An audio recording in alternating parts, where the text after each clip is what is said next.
my beautifully rotten creatures, welcome back. I'm your drooly ghoul, GG Grotesque, and today we're diving into one of the most misunderstood, chaotic, and gloriously evil roles in 7 Days Bloodmoons. That's right, the Zombie Master. Now, if you tried this role once and immediately said, wow, my last brain cell just jumped out of my nose hole, I get it. This role blends RTS strategy, third-person action, resource management, and a little bit of spiritual necromancy, so yeah, it can feel like watching one of those really bad artistic horror films with confusing camera angles. I'm pointing at you, Skinamarink, sorry not sorry. But don't worry, this guide is going to walk you through everything you need to know as a beginner, step by step, so in the end, you'll be commanding hordes, sabotaging survivors, and slowly realizing you may be the villain of this story. Spoiler alert, you are, and it is gruesomely fantastic. Before we get started, here's what to expect in this video. This video will help you understand the role of the Zombie Master, learn the core systems of the Zombie Master. It'll also teach you how to actively summon zombies and how to progress and unlock new undead tools. However, this guide won't dump advanced strategy on you, teach you how to min-max, or make you memorize complex spawn geometry or meta patterns. And it won't do the dishes your mom has been telling you to wash, but you instead neglected to do because you're watching this video, right? We'll save all of that extra stuff for another video. For now, we're building solid foundation, so when you do start experimenting, you already know what you're doing. Alright, fresh necromancer, grab your shovel, your questionable ethics, and maybe a snack, because we're starting with the most important question of all. What is the Zombie Master? So you want to be the one pulling the strings and a manipulator of the malevolent? Well, then buckle up, Chuck. It's time to get to the rotten core.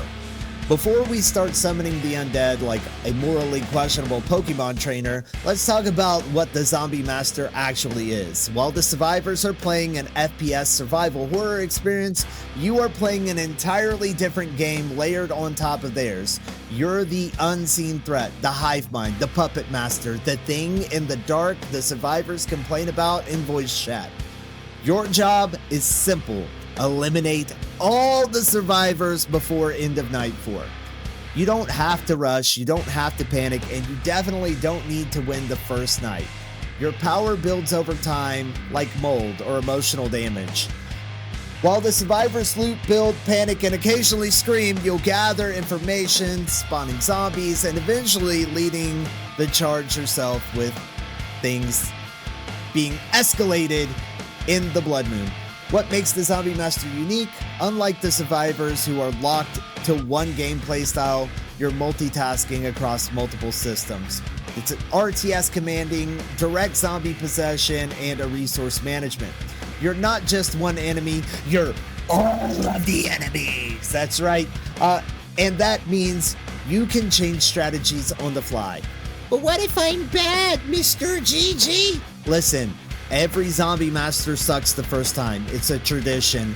You'll misclick tokens, you'll possess the wrong zombie, you'll lose track of where the survivors are, and yes, you'll probably get poked to death with spears. But that's okay, because the learning curve gets smoother fast. And the most important thing is after a while, you feel unstoppable. Just to summarize this for you, your job is to control the undead. You choose where they spawn, you decide when to engage, you can personally join the fight as well, and most importantly, you decide how and when the survivors die. Alright, now that you know what kind of glorious chaos you've signed up for, let's move on to how the role actually works and how it is actually structured. Okay, so plan, command, become the monster. The easiest way to understand the Zombie Master is to break the role into a few repeating phases. You're going to move through these phases over and over as the match progresses, just like survivors move through denial, panic, and regret. These phases are the foundation of the role, and once you understand them, everything else makes more sense. Alright, Undead Apprentices, we're going to break down the gameplay loop day by day, night by night. Think of it like a training montage, except with more biting, clawing, and general chaos. When you first load into the map, everyone is in a daytime sequence. This is the time where the survivors are gathering resources and scouting the map to fortify areas for defense. Your first day is all about becoming familiar with the map and disrupting the survivors. Don't panic and don't worry if you aren't able to annihilate the survivors during the daytime. It's not embarrassing. Your daytime is meant to annoy, disrupt, and drain the resources of the survivors. Your daytime zombies are known as sleepers. These are the bottom of the barrel zombies, way worse than cannon fodder, and they have very little hit points. Survivors usually kill them in just one click of a button. Sleepers will spawn consistently throughout the day. You'll be able to swap between these zombies like they are puppets. We'll get more into how to swap between puppets later in this video, but for now, let's just explain what you should be doing in this phase of the loop. During this time, you should focus on scouting the survivor's base, hunt and destroy survivor loot crates, lightly attack the survivors to waste their ammo and medkits. In this phase of the loop, you don't have to overcommit to being an undead murder hobo. Think of it like you're stalking your prey. Sometimes you get lucky and knock your opponents day one, and that's okay, but it's not necessary. The actual numbers of experience and material rewards at the end of the match are fairly balanced no matter what night of the game it ends on. This means that sometimes the game will end on night 4, sometimes it'll end on night 3, sometimes night 2, and sometimes you just get lucky and end it on night 1. So don't fret, put your ego aside. In this phase, you have 4 minutes to cause as much destruction and attrition as possible. You need to focus on destroying weapon crates, medkits, and building material crates. If you look at the top of the screen, you'll see a compass, and that will show you the placement of these items across the map. When a lootable is above you, it will have an arrow above it. When a lootable is below you, there will be an arrow below it.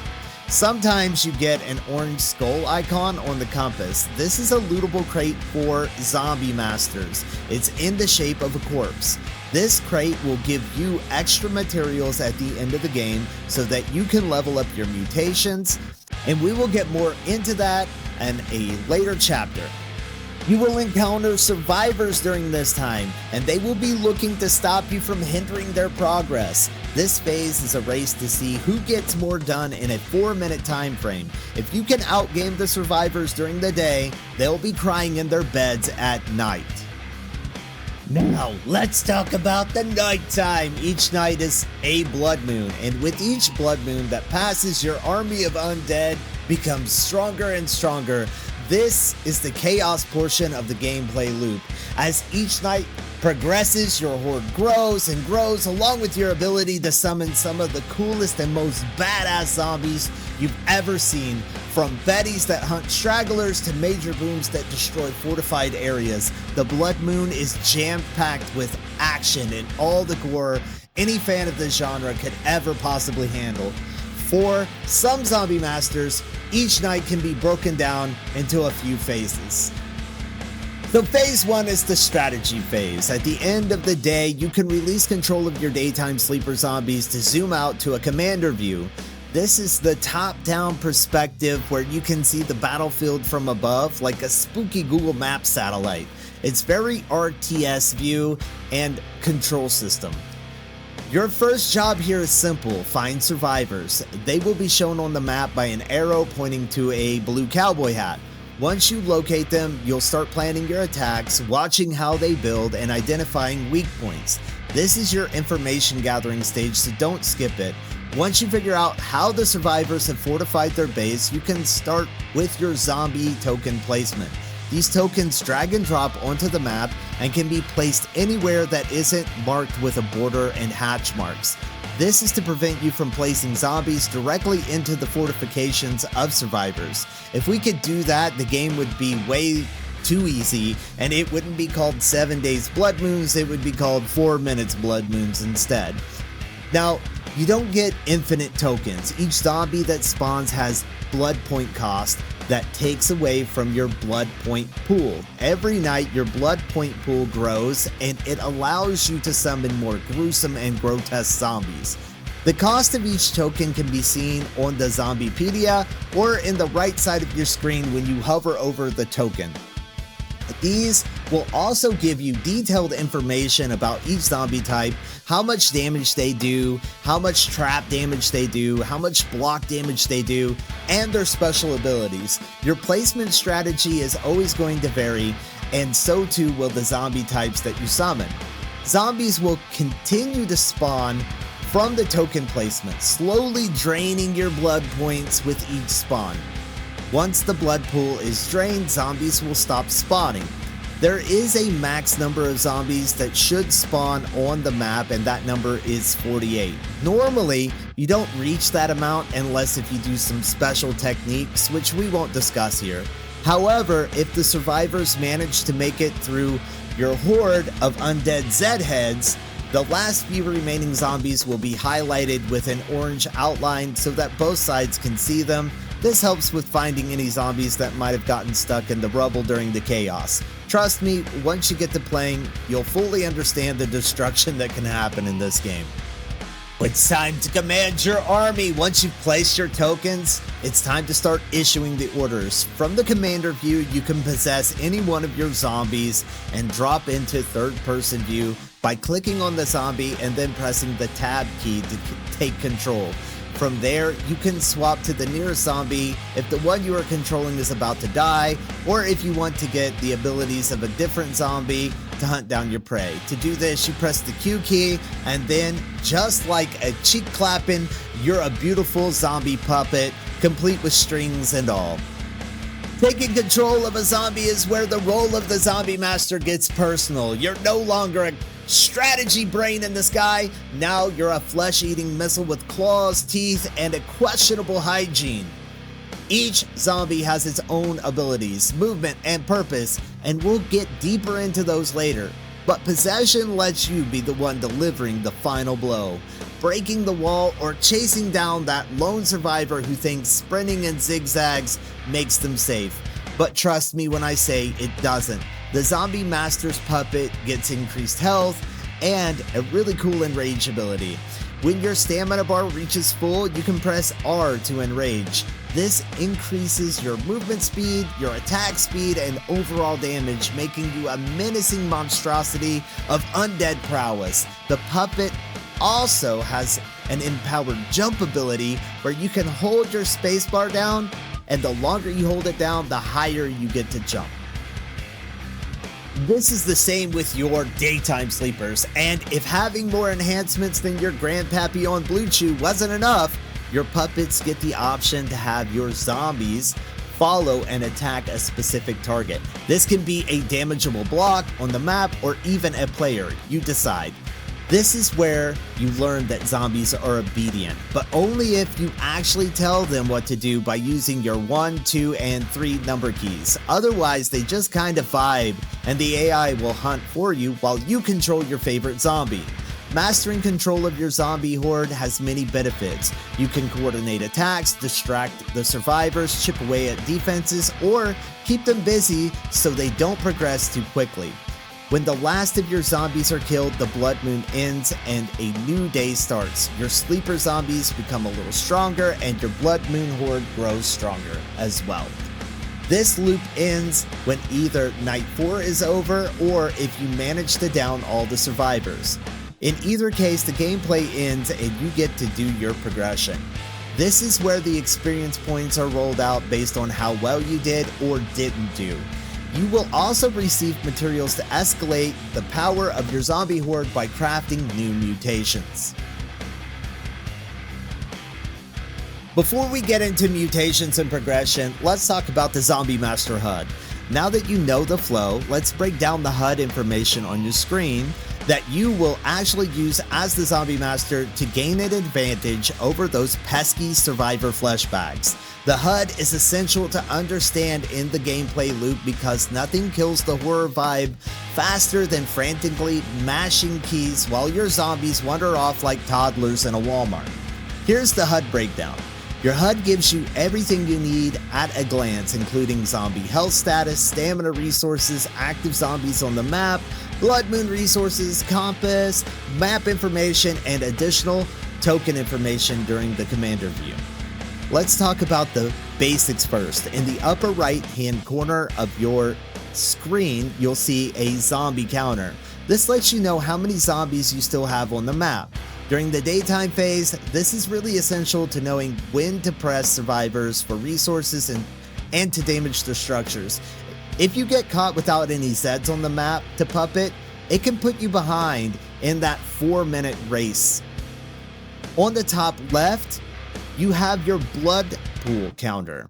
This is effective for planning out your zombies on the blood moon phase. Using knowledge from the daytime phase and how well you did, you can plot what to send at the survivors during the night. Do you need to send zombies to break traps? Do you need to send zombies to break blocks? Should you just overwhelm the survivors because you broke all their ammo crates? In the top center is your compass. I mentioned this earlier, but it's really crucial to hindering the survivors' gameplay. Your lootables along with their lootables will be marked on this compass. This is one of the most important things to pay attention to while you're wreaking havoc in the day.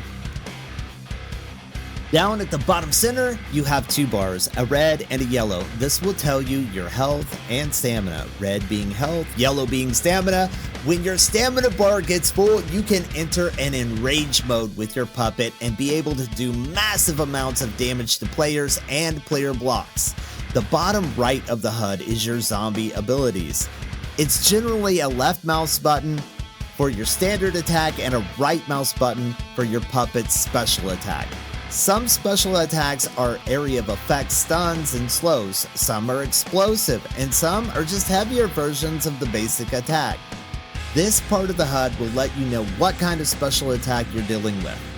On the bottom left side of the HUD is your hotkeys for your Puppet Master abilities. You can call all of the zombies on the map to follow you, to target and attack the target that you're targeting, or cancel any of those commands.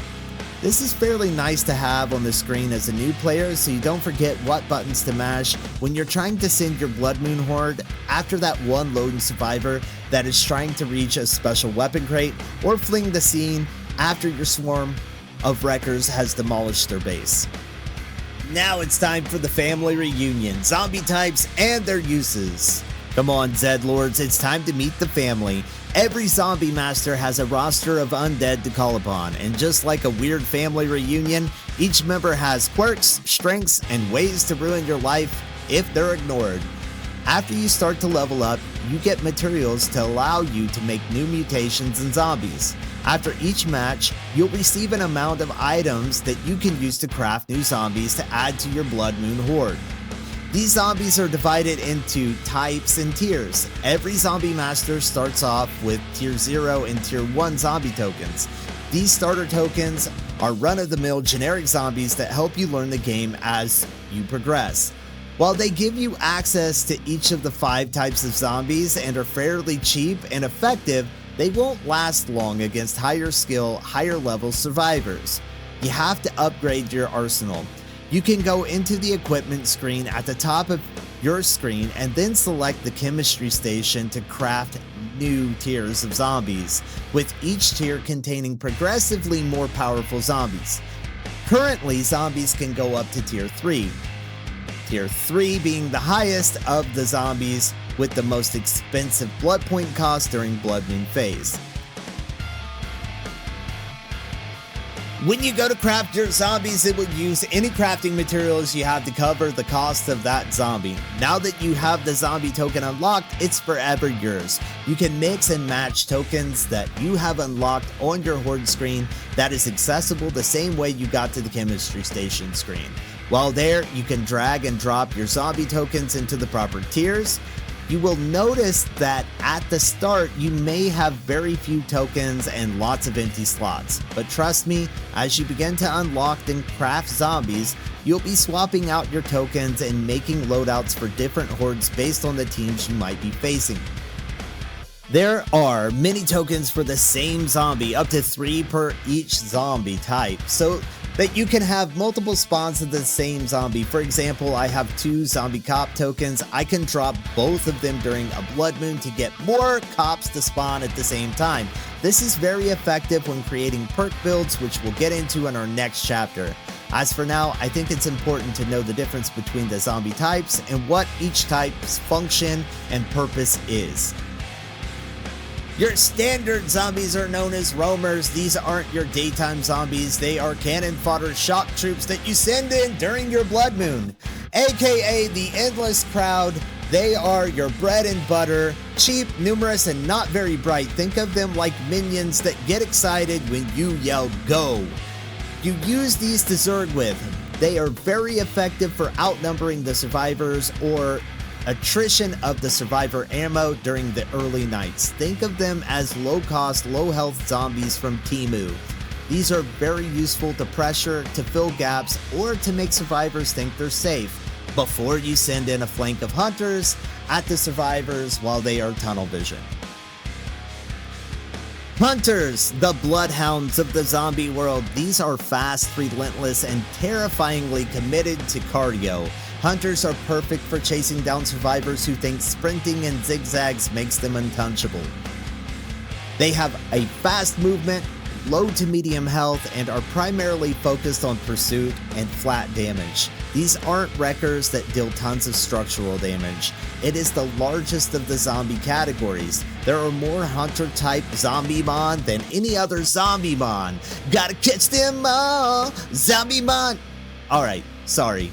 Alright, enough bad jokes. The hunter zombies are great for punishing ill-prepared survivors that didn't plan on any defense. And even for running down escaping survivors or that one survivor heading to the special loot crate to snag up that chainsaw or rocket launcher. Pro tip, they have one job. They run faster than the survivors do and make everyone regret their life choices. Then we have the wreckers. These guys are raging bulls in glass houses, slow, heavy, and built to demolish everything in their path. Wreckers are here to wreck shit. If a survivor built a fancy little wall to protect themselves, wreckers will turn it into a modern art before turning the survivor into red paint. These zombies are messy, loud, and expensive to clean up after. They have high health and block damage, and are specialized in destroying barriers, defenses, and crates. Because of their slower speeds, they are not ideal for chasing fleeing survivors. Send these in when you want to see panic unfold in architectural form, or when the survivors come into a match prepared with a few teammates that have some building perks that give out that extra building material.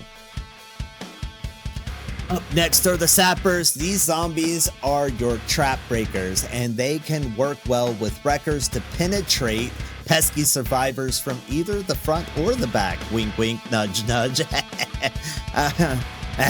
The special ability of these Zeds is fairly simple. They have a high amount of damage for breaking spike traps, and some have an area of effect ability to even disable mines. Spikes are a survivor's bread and butter defense. They are cheap and very effective against many types of zombies. Taking away this defense structure from zombies is a huge bonus. These zombie types have a variation of speeds and attacks, but are mostly moderate in both of those regards. You can use them to harass, destroy, or just make survivors question their life choices for logging in at all. There are the supports. These are your buff and debuff zombies. They have amazing utility ranging from stunning survivors to buffing zombie hordes with tons of armor. While their health pools are low, their speed is moderate and their effects can change the course of a game very easily.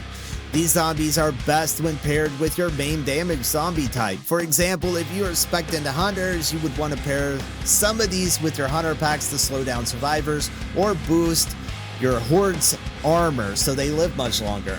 Either way, these are just the right amount of spicy to make your blood moons extra saucy. Last but not least, the tanks. These are the gym bros of the zombie world. They have high health and high armor. Their damage and speed are very limited, but what they lack in punching power, they make up for in staying power. These are the mobs you call in when the damage output from the survivors is too much for you. They are great at soaking up bullets, and large groups of these mixed with some support zombies can lead to devastating results for the survivors. Their speeds vary from slow to fast, and they can wear down survivors' stamina with their longevity. You can get so much more detail about each specific type of zombie from the Zombiepedia in the main menu. Here you can tell exactly how much trap damage each zombie does, what their speed is, how much block damage, how much player damage, their hit points, their favorite color, their astrological sign, what turns them on if they have a steady boyfriend. I'm just fucking with ya. But you get the point. Finally, we move on to selecting perks as the Zombie Master. Now that you understand a good portion of your role as the Zombie Master, the basics of zombie types, and a little bit about how to navigate your puppets, it's time to think about finding the right perks to buff your horde. Perks are accessible on the same page as your zombie horde token selection page. Actually, just right underneath them. Now, you might be saying to yourself, what is a perk? Well, think of perks just like the perks in 7 Days to Die. You have 5 different attributes to choose from, and each attribute is divided up into 3 tiers of perks, with 2 options at each tier. Yes, this means that you can only get one of the 2 options at each tier.